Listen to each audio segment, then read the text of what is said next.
একদিকে বলেছি জান্নাত আমরা পাবো পাবো, কে আপনাকে ভয় দেখালো? ও ভয়ে আপনি ছুটবেন না। আমার আল্লাহর কোরআন জানিয়ে দিয়েছে ও আন্নাল আযাবি হুয়াল আযাবুল আলীম।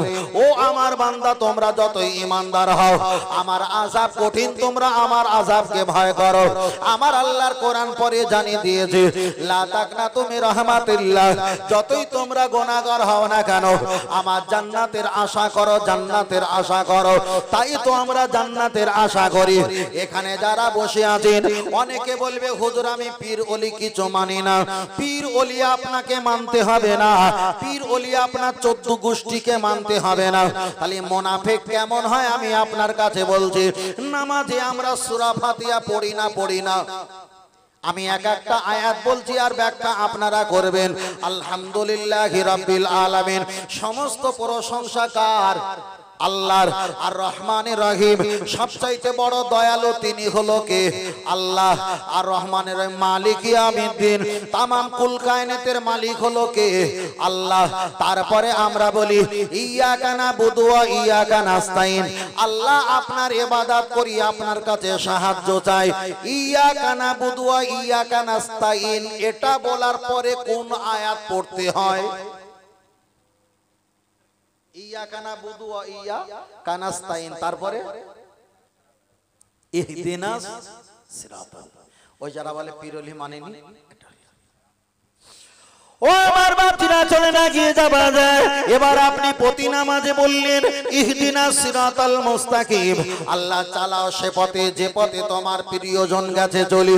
খালি আল্লাহর বান্দা যে পথে চলেছে ওই প্রিয়জন বান্দার পথে আপনি যাবার জন্য প্রতি রাকাতে সূরা ফাতিহা পড়ছেন। আর সূরা ফাতিহার ভিতরে আপনি ইহদিনাস সিরাতাল মুস্তাকিম বলছেন। তবে একটাবার আগিয়ে যাও, আল্লাহর কোরআন জানিয়ে দিয়েছে আমার প্রিয় বান্দা হলো চারজন। একজন হলো নবীগণ, আর একজন হলো সিদ্দিকিন, আর একজন হলো সালেহিন, আর একজন হলো দেখা যায় শুহাদা। তাহলে নবীগণ, সিদ্দিকিন, শুহাদা, সালেহিন, এই চারজন হলো আমার আল্লাহ পাকের বন্ধু। আল্লাহ পাকের বন্ধু প্রতিবার নামাজ পড়ছো আর বলছো ইহদিনাস সিরাতাল মুস্তাকিম, আল্লাহ ওই পথে চলার মতো আমার সুযোগ করে দাও। তাহলে আমরা নবীকে দেখতে পেলাম না, একটা চলে গেছে। শুহাদাকে দেখতে পেলাম না, দুটো চলে গেছে। চারটির ভিতরে দুটো চলে গেছে, বাকি আছে দুইটা। আল্লাহর কোরআন পরে বললেন সালেহিন, সব ব্যক্তি তোমরা যদি দেখতে পাও তাদের দরবারে চলে যাও। ফুরফুরা শরীফে দাদা পীর রহমাতুল্লাহ আলাইহি, ওনার বয়স যখন 11 বছর ছিল, হুগলি সীতাপুর মাদ্রাসায় পড়াশোনা করতেন। উনি যখন ছুটি পেতেন বাড়িতে চলে আসতেন, আর বাড়িতে আসার পর মাদ্রাসায় চলে যেতেন। ছাত্ররা জিজ্ঞাসা করতেন আবু বকর ছুটির সময় কেন বাড়ি চলে যাও? দাদা পীর বললেন ও সীতাপুর মাদ্রাসার ছেলেরা, আমি আবু বকর এই অল্প বয়সে আমার মায়ের খেদমত করি, আর মায়ের খেদমত করার বিনিময়ে এই 9 বছরে দেখা যায় 9 বছরে আমি দেখা যায় 3 থেকে 4 বার আমার নবী পাকের দিদার পেয়েছি। তাহলে সব ব্যক্তি যদি বলতে হয় সেটা হলো ফুরফুরা দাদা পীর রহমাতুল্লাহ। আল্লাহর কোরআন পরে জানিয়েছেন সিদ্দিকিন যারা সত্যবাদী তাদের দরবারে চলে যাও। ফুরফুরার আবু বকর সিদ্দিক, তিনি বংশগত সিদ্দিক। তাহলে চারটির ভিতরে নবী পেলাম না, শুহাদা পেলাম না, সালেহিন সৎ ব্যক্তি পেয়েছি, সিদ্দিকিন সত্যবাদী পেয়েছি। তবে আমরা ফুরফুরা দাদা পীর রহমাতুল্লাহ আলাইহিকে ভালোবেসেছি। এই ভালোবাসার পক্ষে সূরা ফাতিহাতে ইহদিনাস সিরাতাল মুস্তাকিম বলা হয়। ওই আয়াতের ব্যাখ্যা আমরা যাদের ভালোবেসেছি ওটাই তো আল্লাহর ঘোষিত ভালোবাসার নিয়ম। জোরে বলেন সুবহানাল্লাহ। ওটাই তো আল্লাহর ঘোষিত যে চারটে বন্ধু নবীকে পাইনি, 1500 বছর আগে চলে গেছে। সিদ্দিক, শুহাদা, ওহদ, বদর, সিদ্দিক, তাবুক, কারবালা, হুদায়বিয়া যুদ্ধে তাদের পেলাম না। সালেহিন দাদা পীর রহমাতুল্লাহ সৎ ব্যক্তি, সিদ্দিকিন দাদা পীর রহমাতুল্লাহ আলাইহি সত্যবাদী, সিদ্দিকিন আবু বকর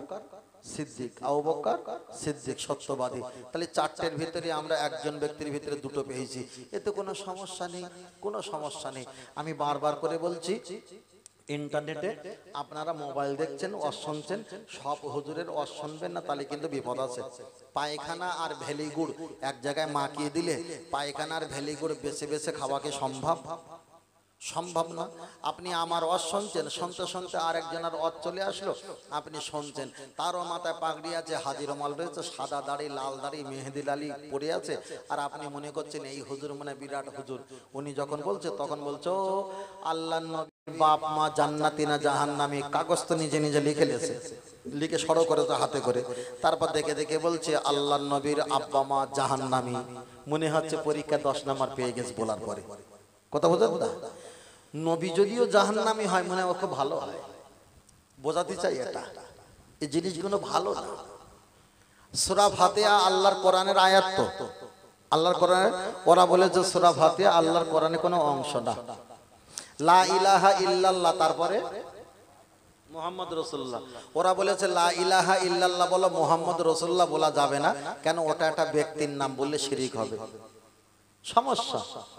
আমরা নামাজ পড়ি, নামাজের পরে আমরা একটু হাত তুলে মোনাজাত করি, ওরা বলেছে দলবদ্ধ হয়ে নামাজ পড়ে হাত তুলে মোনাজাত করো না। বাংলাদেশের একটা বক্তা আছে না তারিক জামিল, পাকিস্তানে বাড়ি তারিক জামিল, উনি একটা বক্তব্য করেছিল যে কোন মৃত ব্যক্তির কবরের কাছে গিয়ে হাত তুলে দোয়া করা হারাম, এই কিতাব মে সাবিত নেহি, কুছ নেহি, কভি নেহি। ও হাজার কথা বলেছে। ওর ছেলে প্রায় বছরখানেক হচ্ছে সুসাইড করে মারা গিয়েছিল, শুনেছেন অনেকে, সুসাইড করে মারা গিয়েছিল। 40-50 জন কবরের কাছে গিয়ে হাত তুলে দোয়া করেছে। তাহলে সারা জায়গায় বলেছে কবর জিয়ারত করা যাবে না, আর ছেলে মারা যাওয়ার পর সেখানে কবর জিয়ারত করছে। আপনি কি বলবেন বলেন? আপনি বিষয়টা তো বুঝতে পারছেন না, বিষয়টা বুঝতে পারছেন না। হাদিসের একটা এসেছে, হাদিসের ব্যাখ্যা 3-4 রকম এসেছে।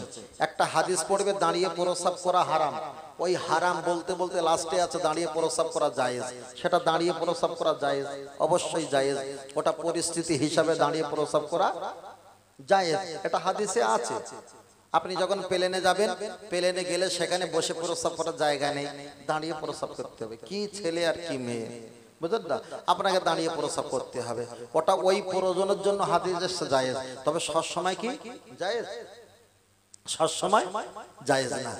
ফের বলছি, মায়েদেরকে বলছি, মা আপনারা যেভাবে ধর্ম শিখেছেন আমাদের পীর মাশায়েখের কাছ থেকে, আপনারা এইভাবে ধর্ম পালন করবেন, এই নিয়মে আপনারা করবেন। অযথা নিয়ম আপনারা কান ভার করবেন না, তাতে একুলও যাবে ওকুলও যাবে, একুলও যাবে ওকুলও যাবে। এবার বলেন যে কিছু বলছো? ওই আপনাদের এলাকায় কাঁকড়া খায় নাকি? কাঁকড়া খায় না, কিন্তু যারা আহলে হাদিস ওদের ভিডিও দেখবে, ওরা নদীর শৌকাতে গিয়ে ওই সেই কি বলে না, সে 4-5 রকম মাকড়সার মতন পা থাকে, কি বলে ওরে, হ্যাঁ অক্টোপাস না কি বলে, ওই ধরে বলছে এটা খাওয়া হালাল। ওরা রান্না করে খাচ্ছে, কাঁকড়া খাচ্ছে, কুচে খাচ্ছে, কচ্ছপ খাচ্ছে, বেড়ুয়া সাপ খাচ্ছে, ঝিনুক শামুক খাচ্ছে। ওরা হাদিস দেখাচ্ছে, এই হাদিসে আছে, এই হাদিসে আছে, সত্যকারে আছে, মিথ্যা নয়, আছে। কিন্তু এবার বলেন এইগুলো যারা বলেছে খাওয়া জায়েজ, আমি এই ভাই বলেছে জায়েজ, আমি মেনে নিয়েছি, ইনি হাদিসে রেফারেন্স দেখালো সত্য, মিথ্যা নয়। কথা বুঝতে পেরেছেন? মিথ্যা নয়। এবার আমি দেখাই কতটা পার্থক্য, বুঝতে আমি দেখাই।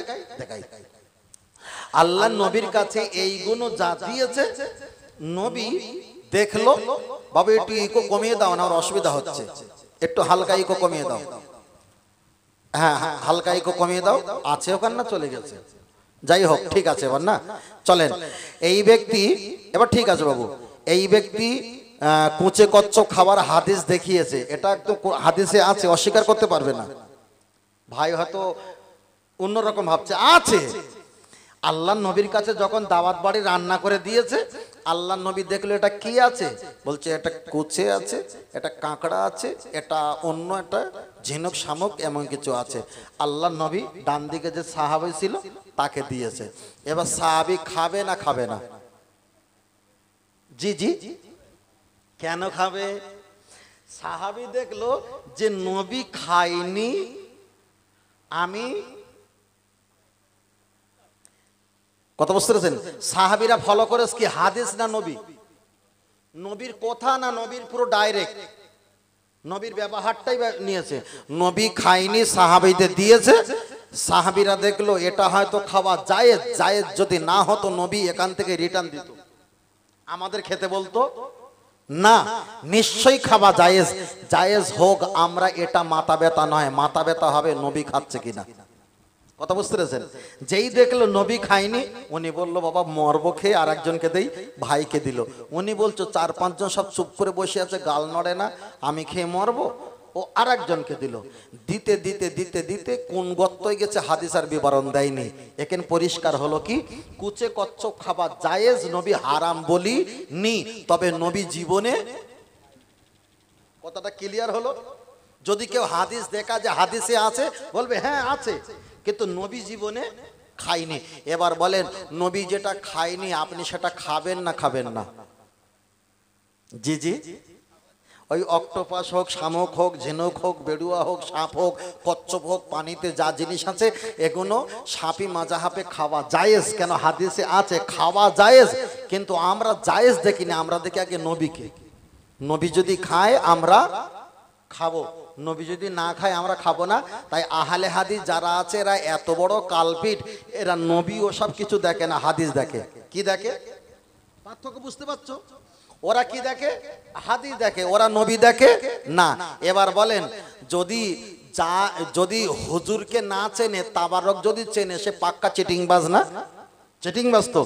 নবীকে দেখে না, নবীর তাবারক যে হাদিস, এটা নিয়ে পাগল হয়ে যাচ্ছে। তাহলে ফলো করে নবীকে না ফলো করে হাদিসকে? তাহলে ফলো করে হাদিসকে। এবার বলেন, রাসূল বলেছে মান আতানি, যারা আমাকে ইত্তেবা করে, ফাকাদ আতাল্লাহ, তারা আল্লাহকে ফলো করে, আল্লাহকে ইত্তেবা করে। তাহলে যারা হাদিস ফলো করে তারা আল্লাহকে ইত্তেবা করে, এরকম কোনো হাদিস আছে? নেই। তাহলে নবীকে দিকে ফলো করা মানে আল্লাহর দিকে ফলো করা। তাই আমরা যারা এখানে আছি, আমরা এটা হারাম বলিনি, এটা হারাম বলিনি। যারা আছে অন্য মাযহাবের মানুষ খায়, আমরা খাইনি। কেন? নবী খায়নি বলে আমরা খাই। আমার কথা বুঝতে পারছেন ভাই? না, এই ওয়াজ আগে হয়ে গেছে, এই ওয়াজ হয়ে গেছে। এই কোনো ওয়াজ যদি হুজুর আগে করে দেয় আমাকে বলবেন, আমি সঙ্গে সঙ্গে বাদ দেবো। কথা বুঝতে পেরেছেন? কেন? একই মাল দোকানে তোলা যাবে না, মাল একটু পাল্টে পাল্টে তুলতেই হবে। চল না কে যায়। চলেন, আমি আপনাকে বোঝাতে চেয়েছি, বলতে বলতে অনেকটা বিষয় লম্বা করে ফেললাম। এবার আমি আপনাকে বলছি, যদি আপনি বলেন হুজুর কুচে কচ্ছপ, বেড়ুয়া, শামুক এগুলো খাওয়া তো হাদিসে আছে, নবী খাক আর নাই খাক, হারাম যখন বলিনি, অবশ্যই আমরা খাবো। এতে কি গুনাহ হবে? গুনাহ হবে এটা আমি বলতে পারবো না। এবার আপনি যদি খাও, তবে আমার আর একটা দলিল, এটা আপনাকে নিতে হবে। এবার আপনি বলেন, হানাফি মাযহাবে কুচে কচ্ছপ, শামুক, বেড়ুয়া খাওয়া জায়েজ না নাজায়েজ? না জায়েজ মানে নিষেধ করা হয়েছে, একেবারে ডাইরেক্ট হারাম বলা নেই, নিষেধ করা হয়েছে। কিন্তু শাফি মাযহাবে এইগুলো খাবার কথা বলা হয়েছে। এবার বলেন, উজুর ফরজ কয়টা? উজুর ফরজ কয়টা? উজুর ফরজ হলো 4টা। শাফি মাযহাবের উজুর ফরজ হলো কয়টা? 5টা। 5টা না 6টা? 5টা। আহলে হানাফি মাযহাবের উজুর ফরজ কয়টা? 4টে। আর শাফি মাযহাবের উজুর ফরজ কয়টা? এই যে কথা বলছি আপনার লাইভে শোনেননি, সেই কথাটাই বলছি আমি। হানাফি মাযহাবের উজুর ফরজ কয়টা? আর শাফি মাযহাবের উজুর ফরজ কয়টা? 5টা। কুচে কচ্ছপ খাওয়া কোন মাযহাবে? যার 4টে উজুর ফরজ, 5টা উজুর ফরজ। আর কোন মাযহাবে খাওয়া নিষেধ? যার 4টে উজুর ফরজ, তাই না? এবার যিনি খেয়েছে তিনি 4টে উজুর ফরজ মানে না 5টা? যিনি খেয়েছে, আমাদের দলের একজন খেয়েছে, আপনাদের পাড়ায় 3-4 জন ঘোরাঘুরি করছে, এখন ওরা খেয়েছে, কিন্তু ওরা উজুর ফরজ কটা মানে? 4টে মানে। আর খেয়েছে, যে খেয়েছে ওটা কোন হুজুরের ফতোয়া মেনেছে? যে হুজুরের উজুর ফরজ হলো, কথা বোঝাতে পারিনি? একটু বোঝেন না ভাই। আছে হানাফি মাযহাব, উজুর ফরজ হলো 4টে, আর যখন খেয়েছে তখন 5টা উজুর ফরজ যে বলেছে তার দলে গিয়ে খেয়েছে। এবার বলেন, কেউ যদি 5টা উজুর ফরজ এক্ষুনি নিয়ম মেনে পালন করে, হানাফি মাযহাবের ফতোয়া হলো 40 বছর পিছনে যা ইবাদত করেছে, ওই ইবাদত গুলো অস্বীকার করেছে, ওগুলো সব রিজেক্ট হবে। যেরকম ধর্ম বদল করে, কেউ যদি হিন্দু থেকে মুসলিম থেকে হিন্দু হয়, 90 বছর বেঁচেছে, 89 বছর মুসলিম ছিল, 90 বছর মাথায় হিন্দু হয়েছে, এখন 89 বছরের ইবাদত থাকবে না যাবে? চলে যাবে তো। তাহলে কেউ যদি 40 বছর হানাফি মাযহাবের মত মেনে 4টে উজুর ফরজ পালন করেছে আর 45-60 বছর বয়স ইউটিউবে দেখে শাফি মাযহাবের মত মেনেছে, তার উজুর ফরজ 5টা, তাহলে 60 বছর গোল্লায় গেল না গেল না? গোল্লায় গেল তো। এবারে বাঁচবে ক বছর? 70, 80 বছর। তাহলে 60 বছর গোল্লায় গেছে, হায়াত পেয়েছে কত? 80 বছর। তাহলে পেয়েছে কত? 20 বছর। আর 60 বছর, এখন 60 বছর পাপ করেছে, 20 বছর নেকি করেছে, ভার কোনটা? ভার কোনটা? 60 বছর। এখন যে বলেছে আমি দল ছেড়ে দিয়ে সঠিক দলে এইছি, ওর বয়সটা হিসেব করে দেখো জান্নাতি না জাহান্নামী।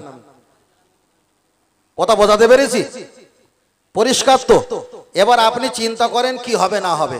তাহলে কোন দলকে খারাপ বলতে গেলে পর্যাপ্ত পরিমাণ আপনাকে এলেম থাকা তাই।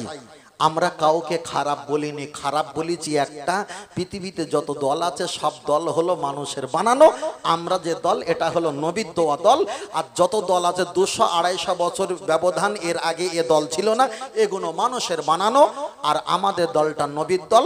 73টা দল হবে, হেসাং ফেসাং চিটিংবাজ দল মিলে 73টা হবে, এটা ভবিষ্যৎবাণী তাই হচ্ছে। সব কোটা দূর হয়ে যাবে, একটাই দল টিকে থাকবে। কোনটা? যেটা নবী ঘোষিত করেছিল সেটা। আর সেটা হলো কোনটা? যেটা আমরা পালন করি সেইটা। জোরে বলেন। আর এটা জোরে হবে না? পরিষ্কার। এতে কোনো অশান্তি করার দরকার নেই, কোনো অশান্তির দরকার নেই। কেউ ডাব করে বিক্রি করে, কেউ নারকেল বিক্রি করে, তাই না? নারকেলেরও দরকার আছে, ডাবেরও দরকার আছে। তবে আমরা নারকেল হতে দেব না। ডাব দেখবো, যখন দেখবো যে ডাব পেকে যাচ্ছে, ও তখন ছোটবেলায় ওকে মেরে ফেলে দেবো। এলাকায় যদি কোনো নারকেল করা বয়স, যে নারকেল মানে কি, নারকেল যদি হয় ও একটা পুতলি 4-5টা বাচ্চা দেবে, তারপরে এলাকায় বাড়বে। 3-4টে কাঁদিতে যদি ডাব থাকার পরে নারকেল যদি ধরে টং টং করে পাশায় বাড়ি দেবো, হয় ইস্পার নাই উস্পার। কথা বুঝতে পেরেছেন? আর না তো নোনা পানি নোনা মাটি, নোনা পানি ফাঁকা হবে, নোনা মাটি আরো বড় হয়ে যাবে। অজয় নদীর বাঁধ দেখেছে, ঘর বাড়ি সব তলিয়ে গেছে, এক হাত হতে হতে হতে হতে গোলা পর্যন্ত নেমে গেছে।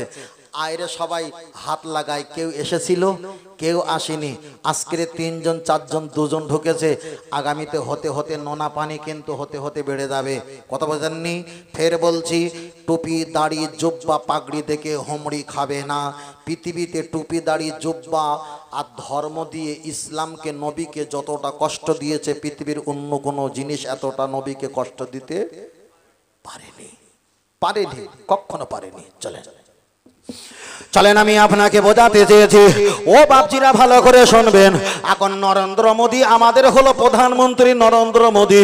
ওনার কাছে কিছু টুপিওয়ালা, জুব্বাওয়ালা আর দাড়িওয়ালা হাতে একটা বড় একটা সারপ্রাইজ নিয়ে গিয়ে বলছে, ও পিএম আমাদের নরেন্দ্র মোদী, তুমি যে অকাপ বিলটা তুমি দেখা যায় বাজেত্ব করেছো, খুব আমরা খুশি হয়েছি, গর্ববোধ হয়েছি, তাই আপনাকে আমরা কিছু গিফট করলাম। এবার বলেন, আপনারা নিউজ পত্রিকা দেখেছিলেন না দেখেননি? তাহলে আগের কথাটা খেয়াল করেন। সব টুপিওয়ালা দাড়িওয়ালা এরা মুসলমান হতে পারে না, কিন্তু আমি গুগল সার্চ করে আপনি ভালো করে দেখেন, ওরা হলো দাউদে বহরা।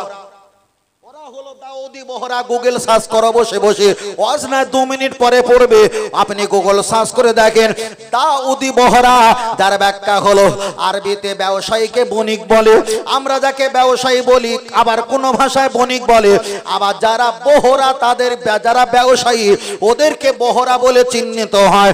দাউদ বহরা বলে ওরা কোনো ইমানদার মুসলমান হতে পারে না। শিয়াদের ভিতরে 9টা দল আছে, তার ভিতরে একটা দল আছে ওরা নবী মুহাম্মদ সাল্লাল্লাহকে নবী বলে বিশ্বাস না করে আলীকে সবচাইতে বড় নেতা মাতব্বার বলে ওরা বিশ্বাস করে। আল্লাহ নবী একটা হাদিস শরীফে বলেছেন, আনা খাতামুন নবিয়িন লা নবিয়্যা বাদি, আমি হলাম শেষ নবী, আমার পরে আর কোনো নবী আসবে না। আমাকে বাদ দিয়ে তোমরা যদি অন্য কোনোকে নবী বানাও, ওই ব্যক্তিটা বেঈমান কাফের হয়ে যাবে। আমার চাইতে পৃথিবীর কোনো ব্যক্তিকে যদি সম্মান দাও, লা ইউমিনু, তোমরা ঈমানদার হতে পারবে পারবে না। তোমাদের ছেলে মেয়ে বিয়ে বাচ্চা সময় সম্পত্তির অপেক্ষায় সর্বাপেক্ষা আমাকে ভালোবাসবে, তারপরে তোমরা ইমানদার হবে। কিন্তু দাউদি বোহরা নরেন্দ্র মোদীর কাছে যারা গেছে ওরা হলো পাক্কা শিয়া, ওরা হলো ব্যবসায়ী শিয়া। ওরাই তো গিয়ে বলছে আপনি যেটা করেছেন আপনি ঠিক করেছেন, আপনাকে সেলুট জানায়। কিন্তু গুগল সার্চ করে দেখলাম ওরা হলো দলে শিয়া শিয়া শিয়া।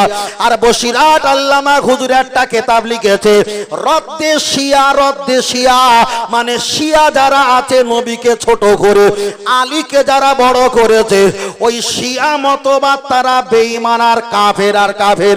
কিন্তু সোশ্যাল মিডিয়ায় ওই টুপিওয়ালা আদাড়িওয়ালা ছবিলে ভাইরাল করিয়ে বলছে মুসলমান নরেন্দ্র মোদীকে ভালো বলেছে, ঠিক না বে ঠিক? তাহলে সব টুপিওয়ালা দাড়িওয়ালা কি মুসলমান হতে পারে? ও আমার বাতিরা চলে না খেয়ে যাওয়া যায়, লক্ষ্য করে দেখা যায়। ফের আমি আপনাকে বলছি পৃথিবীর জমিনে অনেক টুপিওয়ালা দেখতে পাবে। আমি আপনার কাছে একটা বার বলছি আল্লাহ নবী সাহাবা, দ্বিতীয় সাহাবা হযরতে ওমর রাদিয়াল্লাহু তাআলা আন, উনি যখন মসজিদে নামাজ পড়ছিলেন আর নামাজের ভেষ ধরে বড় পাগড়ি আর টুপি মাথায় দিয়ে পিছন থেকে একটা তরোয়াল বার করে ওমর ফারুককে খাস খাস করে কোপ মারা শুরু করলেন। কোন ব্যাখ্যা এসেছে 3 দিনের কম বেশি বেঁচে ছিল, তারপরে ওমর ফারুক শহীদ হয়ে মৃত্যুবরণ করেছিল।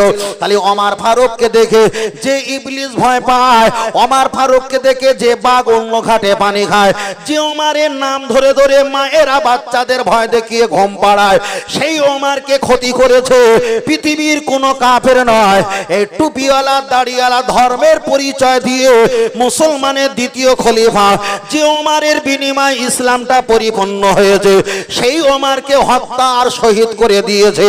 তাহলে আমাদের এলাকায় কোন নতুন টুপিওয়ালা আর দাড়িওয়ালা নতুন কোন মতবাদ যদি আমাদের এলাকায় আসে, একদিন সুযোগ পেলে তোমাকে আমাকে কোতার দ্বারা হাতের দ্বারা মোবাইলে হোয়াটসঅ্যাপের দ্বারা ক্ষতি করতে পারে না? পারে না? পারে। এরা হয়তো তরোয়াল নিয়ে মারবে না, কিন্তু মোবাইলের দ্বারা দুটো কথা বলে ক্ষতি করবে, হোয়াটসঅ্যাপে দুটো লিখে ক্ষতি করবে, ফেসবুকে আমাদের এগেনস্টে কোনো ভিডিও পোস্ট করে ক্ষতি করবে। একটা শুকর যদি 50 কেজি হয় ওটাও হারাম, শুকরের যদি 1 কেজি ওজনের বাচ্চা হয় ওটাও হারামের বাচ্চা, হারাম। তাহলে ইমাম সাহেবকে মেরেছে ওটা যেমন হারাম কাজ করেছে, ইমাম সাহেবের এগেনস্টে কারো ফোনে যদি বলে জানো ইমাম সাহেবও এইরকম, তাহলে এটাও হারামের বাচ্চা, হারাম। এটা ছোট কথা হলেও এটা পাপের কাজ, ক্ষতি করবে ক্ষতি করবে, জীবনে ওরা আপন হতে পারে না। যদি বলেন কেন, তাহলে আর একটা কথা বলি, ও আমার বাতিরা চলে না গিয়ে চলে যাওয়া যায়, লক্ষ্য করে দেখা যায়। ফের আমি আপনাকে বলছি খ্রিস্টানের কোন মেয়ে যদি আপনাদের এলাকায় থাকে, হানাফি মাযহাবের মাসলা হলো খ্রিস্টানের মেয়ে আপনি বিবাহ করতে পারবে। মশলাটা শোনো, খ্রিস্টানের মেয়ে উনি যদি ধর্ম কবুল করে আপনি বিবাহ করতে পারবে। কোন ইহুদি গোত্রের মেয়ে যদি আপনাদের এলাকায় আসে, যে ইসরায়েল ইহুদি, ওদের মেয়েরা যদি ধর্ম ছেড়ে দিয়ে আমাদের ধর্ম আসে, খোদার কসম ইসলাম ধর্ম গ্রহণ করলে আপনি তাকে বিবাহ করতে পারবে পারবে পারবে। পৃথিবীর জমিনে যত কাফের বেঈমান মুশরিক আছে, বেদিন আছে, ওরা যদি ধর্ম ছেড়ে দিয়ে আমাদের ধর্মে আসে, তাদের ছেলে মেয়ে আপনি বিবাহ দিতে পারবেন, করতে পারবেন। কিন্তু যারা শিয়া আছে, নবীকে বাদ দিয়ে যারা আলীকে ভালোবাসে, যারা কাদিয়ানি আছে, আল্লাহ নবীকে বাদ দিয়ে গোলাম আহমদ কাদিয়ানিকে যারা নবী বলে বিশ্বাস করে, যারা আহলে হাদিস আছে, এই 3 দলের মেয়ে বিয়ে করা হারাম। যদি বলেন কেন, চলেন আমি আপনাকে বোঝাতে চেয়েছি। ফুরফুরা শরীফে মোসাদ্দেদ জামান দাদা পীর রহমাতুল্লাহ আলাইহি এক সময় কলকাতা ধর্মতলা টিভি সুলতান মসজিদের ওখানে বসে আছে। এক সময় কিছু ছেলেরা বড় একটা পত্রিকা নিয়ে দাদা পীরের দরবারে চলে আসলেন। ও ফুরফুরার আবু বকর সিদ্দিক রহমাতুল্লাহ আলাইহি, আপনি একটা ইস্তারে লিখেছেন আহলে হাদিসদের মেয়ে বিয়ে করা হারাম, ওদের সঙ্গে দেড়লেন করা হারাম। হুজুর ইতি আবু বকর ফুরফুরা বলে লেখা আছে, এটা কি আপনি ঠিক করেছেন? আমার দাদা পীর বললেন, বাবা কে লিখেছে, কে লিখেছে? ছেলেরা বলল, হুজুর আমরা হাওড়া জেলার মানুষ, আমরা উলুবেড়িয়া থেকে এই ইস্তারটা পেয়ে ছুটে এসেছি। হুজুর আপনি একজন আল্লাহর ওলি হয়ে এই কথাটা কি করে লিখলেন যে আহলে হাদিসের ছেলেদের সঙ্গে আর মেয়েদের সঙ্গে বিবাহ করা হারাম? দাদা হুজুর কাগজটা ভালো করে নাড়া চেড়ে মুস্কে হেসে বলেছিলেন, ও বাবা যুবক ছেলেরা, আমি আবু বকর এখানে আহলে হাদিসের ছেলেদের আর মেয়েদের বিবাহ করা হারাম এটা আমি লিখতে চাইনি, কিন্তু তোমাদের মতো কিছু আহলে হাদিস দলেরা আমাকে লিখতে বাধ্য করিয়েছে। ছেলেরা জিজ্ঞাসা করে, হুজুর ব্যাপারটা কি, একটা বার খুলে বলো। দাদা পীর রহমাতুল্লাহ তখন জবাব দিয়ে বলল, আজ থেকে 24 থেকে 23 দিন আগে তোমরা হাওড়া জেলা উলুবেড়িয়া নিমদিঘি গরুহাটার ওখানে তোমরা বাইরে থেকে আহলে হাদিসের দল আলেম নিয়ে এসেছিলে। হাজার হাজার মানুষ সড়ক করে তোমাদের আহলে হাদিসের গুরুরা বক্তব্য দিয়ে গেছে, যারা হানাফি মাযহাব পালন করে ওরা হলো কাফের আর বেঈমান। তাহলে আমি আবু বকর আমি হানাফি মাযহাব পালন করি, আমার যারা ভক্ত মুরিদ তারা হানাফি মাযহাব পালন করে। তোমাদের হুজুর যখন আমাদের কাফের বলেছে, তাহলে আমাদের ছেলে মেয়ে বি বাচ্চা আমরা সব কাফের হয়ে গেছি। তোমরা তো ইমানদার, বলো বাবা বলো, ইমানদারের ছেলে মেয়ে আর কাফের ছেলে মেয়ের সঙ্গে কি বিয়ে করা জায়েজ? না হুজুর জায়েজ না। তাহলে তোমাদের হুজুররা যখন আমাদেরকে নাম ধরে কাফের বলে গেছে, তাহলে তোমরা ইমানদার, আমাদের মেয়েগুলো কাফের, ইমানদার ছেলের সঙ্গে কিভাবে বিবাহ দেয়? ওই জন্য আমি আবু বকর এই জায়গায় বলেছি, আহলে হাদিসের ছেলেদের সঙ্গে মেয়েদের সঙ্গে বিবাহ দেওয়া হারাম, চলবে না। ওরা পা জড়িয়ে ধরে বললেন, হুজুর বিয়াদবি হয়ে গেছে, ক্ষমা করে দাও। দাদা হুজুর পীর কেবলা মেজাজ দেখিয়ে বলেছিল, যা বিয়াদব চলে যাও, তোমাদের সঙ্গে সম্পর্ক নেই।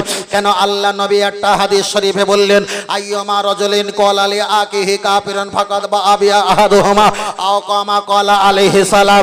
পৃথিবীর কোন ব্যক্তি যদি কাফের না হয় আর তাকে যদি কেউ কাফের বলে, যিনি কাফের বলেছে ওই ব্যক্তিটা নিজে কাফের হয়ে যাবে। আমি আবু বকর লা ইলাহা ইল্লাল্লাহ মুহাম্মাদুর রাসূলুল্লাহ সাল্লাল্লাহু আলাইহি ওয়াসাল্লাম, আমি আবু বকর কাফের নয়, আমার মুরিদ মুতাকিন কেউ কাফের নয়। তোমার হুজুররা দলেরা আমাদের কাফের বলতে এসে নিজেরাই কাফের হয়ে বাড়ি চলে গেছে। আগে বলেছিলাম কাফের আর ইমানদার বিয়ে হারাম, এখনো বলছি তোমরাই কাফের হয়ে গেছো আমাদের কাফের বলতে, তবুও বলছি তোমাদের সঙ্গে বিবাহ দেওয়া হারাম। তাহলে আমাদের এলাকায় কোনো আহলে হাদিস লামজাবি রাফাদাই যদি থাকে, এরা তো দুপাতা পড়েছে, এরা খোলের খবর জানে না। আসলে এদের দল যেদিন একদিন বিস্তার হয়ে যাবে, ওই কাফের ফতোয়া এখন বলিনি, 10 বছর পরে ওদের দলের লোকেরা আমাদের কাফের বলবে। আজকে যদি নারকেল হওয়ার আগে যদি না ফেলে দেই, তখন কিন্তু আমাদেরকে এলাকা থেকে ফেলে দেবে, ঠিক না বেঠি? ফের বলছি আমরা কাউকে আগে কাফের বলিনি, ওরা আমাদের কাফের বলতে এসে ওরা নিজেরাই। এবার বলেন, তারা যদি, সত্য কথা, আপনাকে কেউ বলেছে ভাই আপনি কাফের, আপনি যদি অ্যাকসেপ্ট করেন তাহলে ঠিক আছে। যদি আপনি অ্যাকসেপ্ট করেন তাহলে ঠিকই আছে, আর অ্যাকসেপ্ট যদি না করেন, যিনি কাফের বলেছে, কথা বলেন। তাহলে জানারা যে দল আমাদের কাফের বলেছে, এবার মুখ খুলে আওয়াজ খুলে বলেন, আমরা কাফের না ইমানদার? জোরে বলেন, জোরে বলেন। তাহলে আমরা ইমানদার, তাহলে যারা কাফের বলেছে তাদের দল, কথা পরিষ্কার, তাদের দল যদি কাফের হয়, এর আপনার মেয়ে বড় হয়েছে, তাদের দলের ছেলের সঙ্গে প্রেম করেছে, বিয়ে দেওয়া যাবে? তাদের বাড়ি খাওয়া যাবে? তাদের টাকা নিয়ে মসজিদে নামাজ পড়ানো যাবে? তাদের দোকানে মাল খাওয়া যাবে? তাদের সালাম দেওয়া যাবে? কাফেরদের তো সালাম দেওয়া হারাম, কাফেরদের সালাম দেওয়া হারাম। এটা হলো খোলের খবর। কি বলেছি? খোলের খবর। তুমি উপরের খবর নিয়েছো, জানো না ভিতরের খবর ওরা আমাদের কাফের বলে বিশ্বাস করে। কথা বোঝেনি? ছি ছি ছি ছি ছি ছি ছি। ওরা বলেছে লা সালাতা ঈমানা, যারা নামাজ পড়ে না তার ঈমান।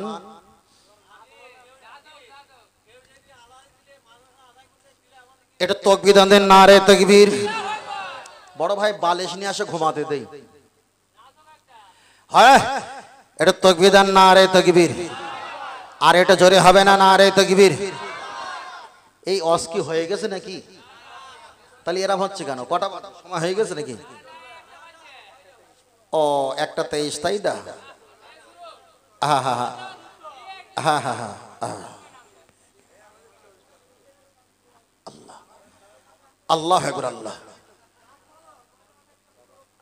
ভাই কি বলছে? মানে ওনার বাড়িতে কুটুমের চাপ বেশি, তো ঘুমানোর জায়গা নেই, তাই বলছে তুমি চালিয়ে যাও। বড় ভাই আপনার মতো 3-4টে শ্রোতা আসলে আমার এমনি অবস্থা খারাপ হয়ে যাবে। বাপ পায়ে ধরে বলছি উঠে চলে যাও বাবা, যেখানে ছিলে সেখানে চলে যাও। আহা, তাহলে মাঝে মাঝে নাত পড়তে হবে, তাই তো?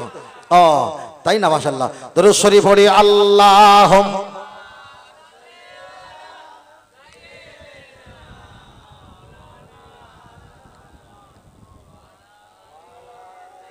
জোরে পড়ো।